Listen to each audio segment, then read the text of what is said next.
মানুষের এই জীবনটা আসলে একটা ঘোরের মতো, একটা ঘুমের মতো। যখন সে মারা যাবে, যখন আখিরাতের জীবন শুরু হচ্ছে, তখন সে জেগে ওঠে। এটা ভেবে চিন্তা করেন, আমরা যখন স্বপ্ন দেখি, স্বপ্নের মধ্যে তো অনেক কিছু হয়। স্বপ্নের মধ্যে যখন মানুষ কোনো বিপদ দেখে সে ভয় পায়, স্বপ্নের মধ্যে যখন ভালো কিছু হয় তখন সে খুশি হয়, এবং স্বপ্নের মধ্যে মনে হয় কত ঘটনা ঘটতেছে অনেক সময় নিয়ে।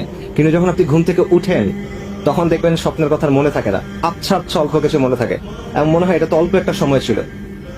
তো এই দুনিয়ার জীবনটা এরকম, আপনি ঘুমায় আছেন, মৃত্যুর পর আপনি উঠবেন। যেটাকে আজকে আমার কাছে সবচেয়ে গুরুত্বপূর্ণ মনে হচ্ছে, কবরের জীবনের সময় মনে হবে যেটা কিছু ছিল না। বিচারের দিবসে বিচার শুরু হওয়ার আগে আপনার কাছে মনে হবে এটা কিছু ছিল না। বিচার শুরু হয় নাই এখনো, জান্নাত জাহান্নামের জীবন এখনো শুরু হয় নাই। জাস্ট ইয়াউমুল কিয়ামাতে বিচার শুরু হওয়ার আগের যে সময়টা, ওই সময়টাতে আপনার কাছে মনে হবে যে দুনিয়ার জীবন এটাতে একটা মুহূর্ত ছিল শুধু। কিন্তু এখন আমরা সবকিছু ভুলে এই জিনিসটা নিয়ে চিন্তা করতেছি শুধু।